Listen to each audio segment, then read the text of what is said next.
the slave soldiers who controlled the Ottoman Empire for more than 400 years.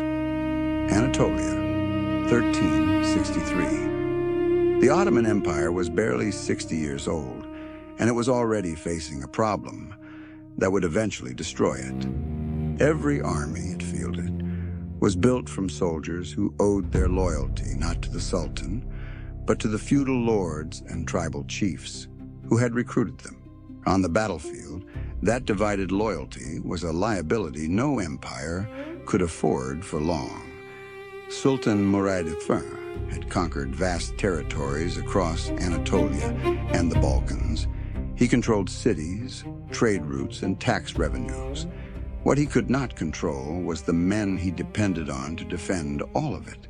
The moment a feudal lord decided his personal interests outweighed his obligations to the Sultan, the entire military structure could collapse from the inside.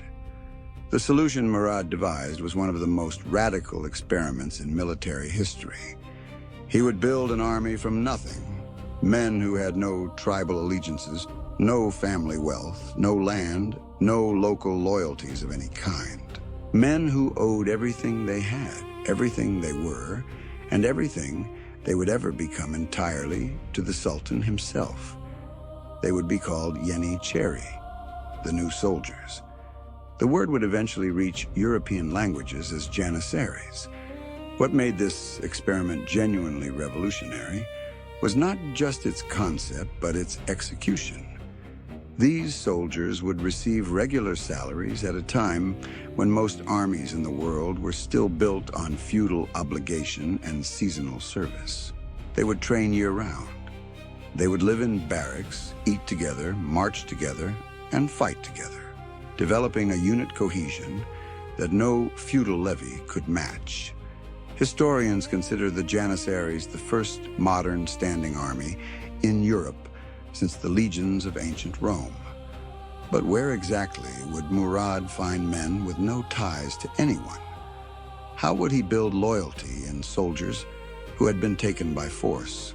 And what would happen when those soldiers eventually realized how much power they actually held? The answer began in the villages of the Balkans, and it would change the world. Before we continue, don't forget to subscribe to the channel. Thank you for your support, and let's continue. Christian boys torn from Balkan families forever. Bosnia, 1395. Ottoman officials arrived in a Christian village before dawn. They carried lists. They were looking for boys, healthy, intelligent, physically capable, between the ages of 8 and 18. The boys they selected would leave with the officials that same day. Their families would not see them again for years, if ever. The system had a name, devshirme. It meant simply, the collection. The oldest document reference to the devshirme dates from 1395, during the reign of Sultan Bayezid I. The practice targeted Christian communities across the Ottoman Balkan provinces, in territories corresponding to present-day Albania, Bosnia, Serbia, Greece, Croatia, Kosovo, Montenegro, North Macedonia, Hungary, Romania, and Bulgaria. Ottoman recruiters initially favored Greeks and Albanians, though the net eventually spread across the entire region. The selection criteria were deliberate. Boys from poor families were preferred. They had weaker community ties and fewer resources to resist or escape. Boys with exceptional physical strength, sharp intelligence, or notable character were prioritized. The goal was not to collect random children. It was to identify the most promising human material available and redirect it entirely toward the service of the empire. A folk song from Epirus, recorded in a manuscript written in 1585 and given to the German scholar Martin Crucius, captured what the families left behind experienced. The anonymous lyrics cursed the Sultan for taking sons and brothers, describing the grief as permanent, something the singer would carry for as long as they lived. And yet the historical record contains something unexpected. In some provinces, Ottoman recruiters were bribed by parents. including Muslim families technically exempt from the system, to take their sons. The devshirme, for all its brutality, offered something that centuries of poverty could not: a path upward. The boys who survived the training would become the most feared soldiers in the known world. But first, they had to be unmade entirely. Children converted, trained as fearless imperial warriors. Istanbul, 1430. A group of boys, the oldest perhaps 16, the youngest barely 8, stood inside the seraglio of Constantinople for the first time. They had traveled hundreds of miles from their home villages in the Balkans. They spoke Serbian, Albanian, Greek, Bulgarian. None of them spoke Turkish. Within a year, Turkish would be the only language they used. The transformation was systematic and total. The boys were circumcised and converted to Islam immediately upon arrival. They were placed with Turkish Muslim families or enrolled in palace schools.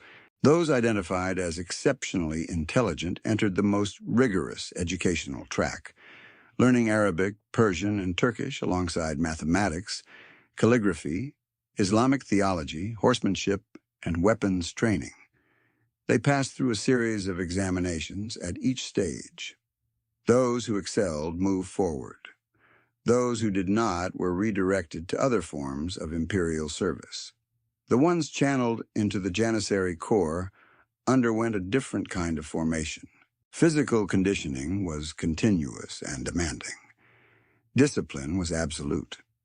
The recruits, called Assemi-Olanlar, or cadet boys, trained in the use of bows, swords, and eventually firearms. By the reign of Murad II, between 1421 and 1451, the Janissaries had begun adopting early firearms. By the reign of Mehmed II, matchlock muskets had become standard equipment. Giovanni Antonio Menavino, a Genoese who was enslaved in the Ottoman Empire from 1504 and spent 5 years as a page in the seraglio of Constantinople, described the novice Janissaries, he observed. Approximately 500 boys kept and trained under strict supervision, moving through the system in controlled stages. In 1605, the Janissaries became one of the first armies in Europe to implement rotating lines of volley fire in battle, a tactic that European armies would adopt only decades later. The boys taken from Balkan villages had become something their families would not have recognized. And in 1453, the world was about to see exactly what they could do. Janissaries breach Constantinople's walls, end Byzantine Empire. Constantinople, May 29, 1453. The siege had lasted 53 days. It had begun on April 6th.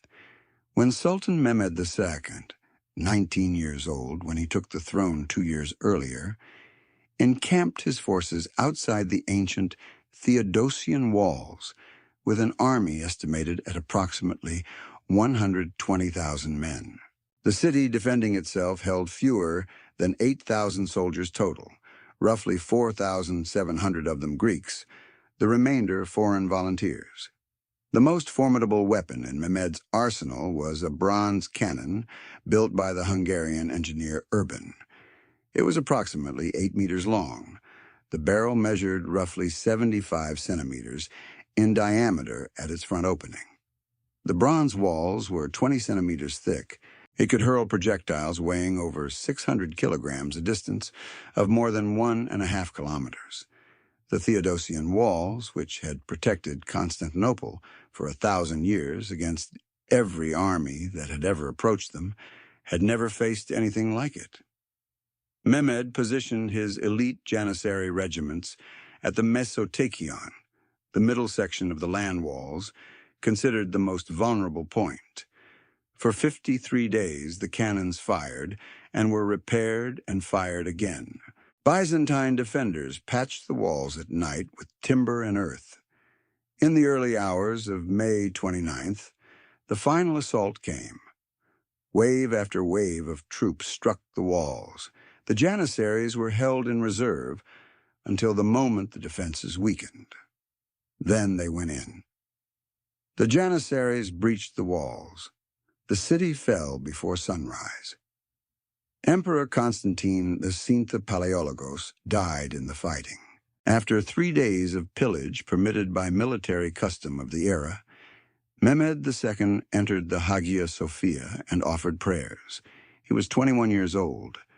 The Byzantine Empire, which had existed for over 1,000 years as the continuation of ancient Rome, was gone. And the Janissaries had ended it. Suleiman's Janissaries crush Hungary, dominate Central Europe. Mohacs, Hungary, August the 29th, 1526. The battle lasted approximately 2 hours. When it was over, the Kingdom of Hungary had effectively ceased to exist as an independent power. King Louis II of Hungary, 20 years old, drowned in a marsh while fleeing the field. 2 archbishops, 5 bishops, and approximately 16,000 Hungarian soldiers were dead. The Ottoman army under Sultan Suleiman I, known in the West as Suleiman the Magnificent, suffered minimal losses by comparison. The Janissaries were the decisive factor.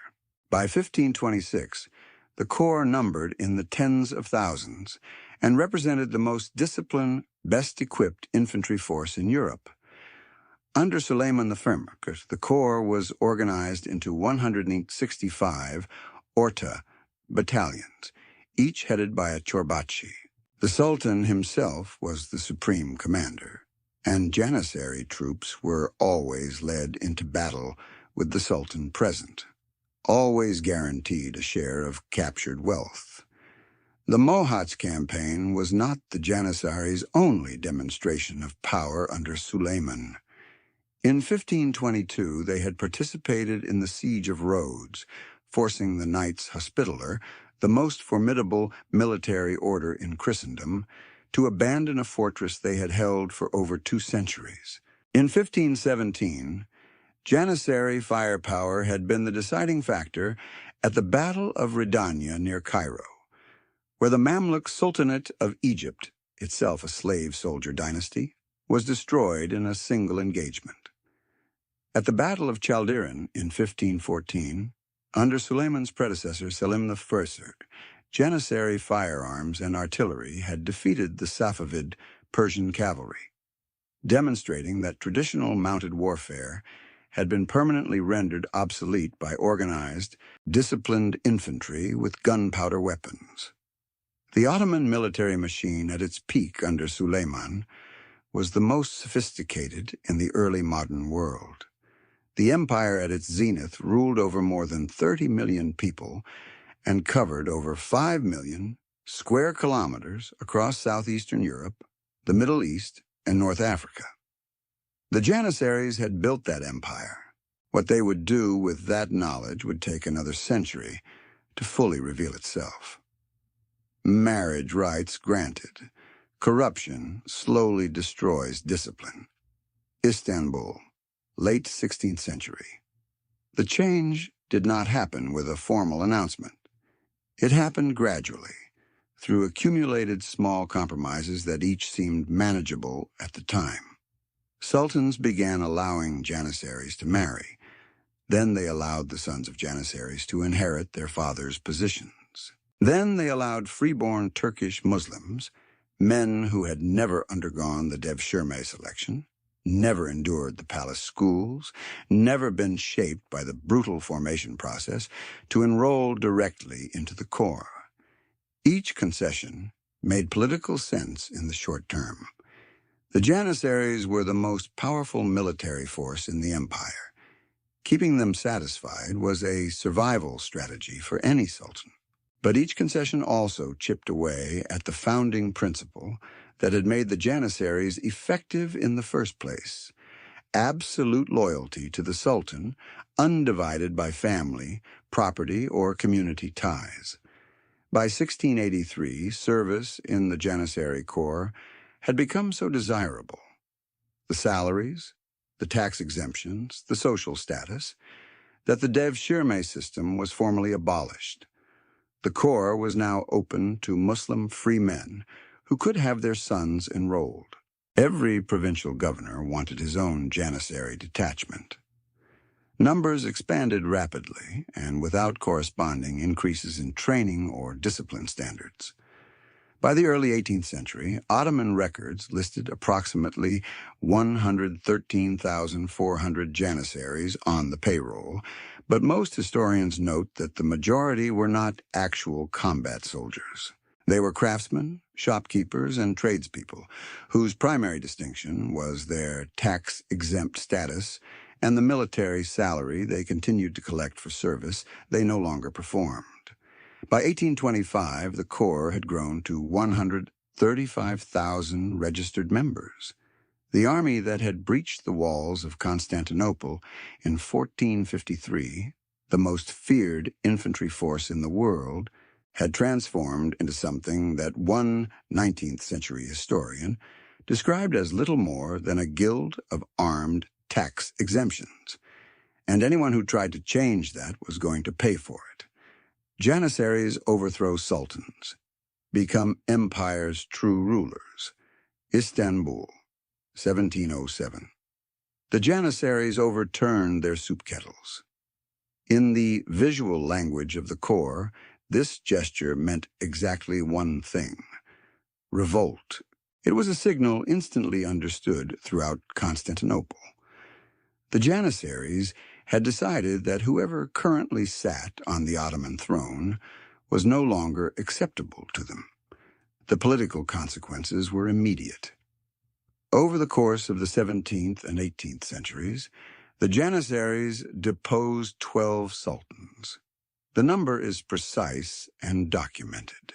12 men who held the highest office in one of the world's most powerful empires were removed from power because the Janissaries determined they should be. Several were killed. Some were imprisoned in the palace complex called the cafes, the cage, where Ottoman princes and deposed rulers were confined under permanent surveillance. The mechanism was always the same. A sultan would attempt some reform, tightening pay scales, reducing Janissary privileges, introducing new military units, changing equipment or tactics. The Janissaries would overturn their kettles. If the Sultan did not immediately reverse the offending policy, the revolt escalated. If it escalated far enough, the Sultan was deposed and replaced with someone more compliant. Sultan Osman II attempted to create a replacement army in the 1620s, recruiting Anatolian and Syrian soldiers who would be loyal to him personally rather than to the Janissary institution. The Janissaries discovered the plan. In 1622, they captured Osman II, imprisoned him, and killed him the following day. He was 17 years old. Sultan Selim III attempted military modernization in the 1790s, establishing a new infantry corps trained on European lines called the Nizam-ul-Jadid. The Janissaries revolted in 1807. Selim III was deposed. He was strangled in the Topkapi Palace in 1808 when a subsequent reform attempt threatened to restore him to power. 12 sultans. The empire's greatest military institution had become its greatest threat.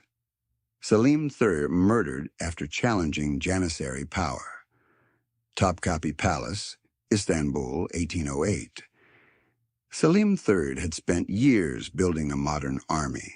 He called it the Nizam-ul-Jadid, the New Order. It was trained along European lines, equipped with modern weapons, and organized according to principles the Janissaries recognized immediately as a direct challenge to their monopoly on military power within the empire. The Janissaries revolted in 1807. Within months, Selim III had been deposed and replaced with his cousin, Mustafa Sfartu. Selim was imprisoned within the Topkapi Palace, physically present, in the same complex as the throne he had occupied, but stripped of all authority. In 1808, a reforming Ottoman official named Alemdar Mustafa Pasha marched on Constantinople with a provincial army, intending to restore Selim III to the throne. When Mustafa IV realized that Alamdar's forces were about to breach the palace, he ordered Selim III executed immediately, before any rescue could succeed. Selim III was strangled inside the Topkapi Palace on July 28, 1808. He was 47 years old. Alamdar Mustafa Pasha entered the palace minutes later. Selim was already dead. The lesson was not lost on the Ottoman court. The Janissaries had now demonstrated that they could murder a sultan inside his own palace with impunity, and that any official who challenged them risked the same outcome. Alemdar Mustafa Pasha himself died in a Janissary-related explosion later that same year. The pattern had become unmistakable. 3 consecutive sultans, Selim III, Mustafa IV, and Mahmud II, had operated under the effective veto power of the Janissary courts. 2 had been deposed. 1 had been murdered. Mahmud II had watched all of it from inside the palace. He was 23 years old when he took the throne. He was not going to make the same mistakes his predecessors had made, but he was going to spend nearly 2 decades making sure of that before he acted. Mahmud II secretly prepares artillery against Janissaries. Istanbul, 1825. Sultan Mahmud II had been on the throne for 17 years. He had watched Selim III deposed and murdered. He had watched Osman II killed at 17. He had watched 12 sultans fall before him to the same force that was supposed to protect Ottoman power. He understood, with the precision of a man who had survived by being careful, that a direct confrontation with the Janissaries could only succeed if it was prepared so thoroughly that failure was impossible. He spent years building that preparation quietly. His first priority was religious legitimacy. He cultivated relationships with the senior Ottoman religious establishment, the ulema, making certain that when the moment came, the highest Islamic authorities in the empire would issue formal rulings supporting his actions rather than the Janissaries. Without that religious cover, any move against the core could be framed as the Sultan acting against God's soldiers. With it, the Janissaries could be framed as rebels against both the Sultan and Islam itself. His second priority was military. He quietly built and trained a special artillery corps of 12,000 men, soldiers loyal directly to him, equipped with cannon, positioned around Constantinople. The Janissaries, who had become primarily craftsmen and tradespeople by this point, had no equivalent firepower. Their traditional advantage, numbers and political connections, would mean nothing against artillery at close range. His third priority was timing. The Ottoman Empire had suffered a series of military humiliations. The Greek War of Independence, which began in 1821, had exposed the complete military inadequacy of the Janissary Corps.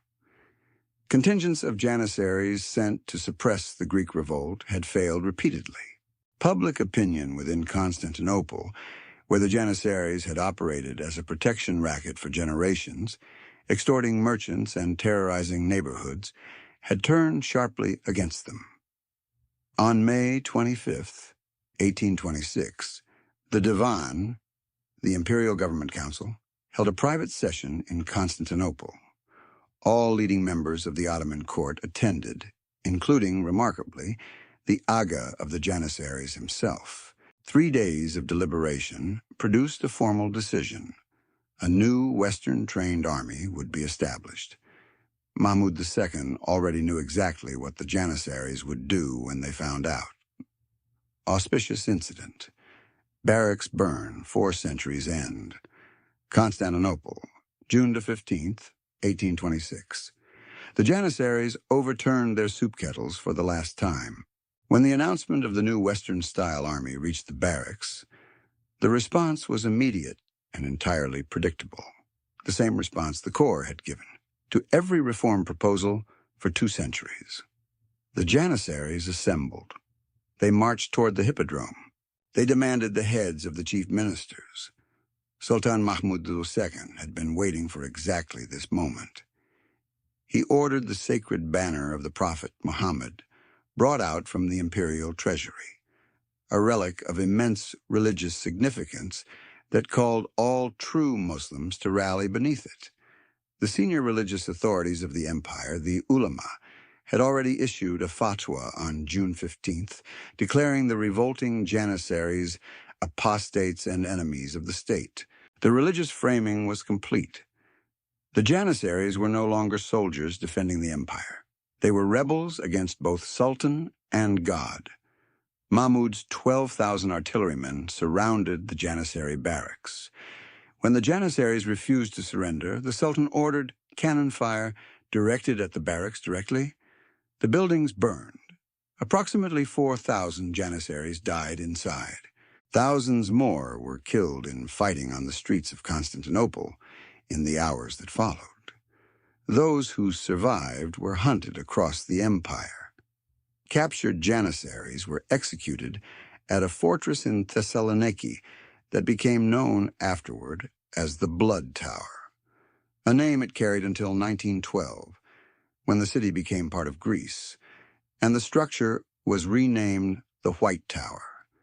6,000 or more were executed in the weeks following the uprising. The remainder were exiled or imprisoned. The corps was formally abolished, its name was banned, its standards were burned. The Bektashi Dervish order, spiritually associated with the Janissaries for centuries, was suppressed simultaneously. The Janissary Corps had existed for approximately 460 years.